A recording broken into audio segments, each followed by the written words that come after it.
देखिए, जब तक ऐसे मरीज़ को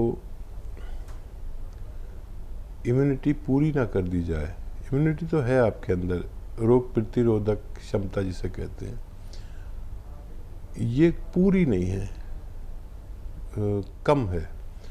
तो जब तक इस रोग में फ़ायदा होना मुमकिन नहीं है। और इम्यूनिटी के लिए मैं जो नुस्खा बताता हूँ वो अगर आप 5-6 महीने ले लें, और बशर्ते कि आप खट्टी चीज़ें भी छोड़ दें, खट्टी चीज़ें छोड़ दें, और सपिस्तान, उन्नाब, अलसी, ये 3 चीज़ें 100-100 ग्राम लें।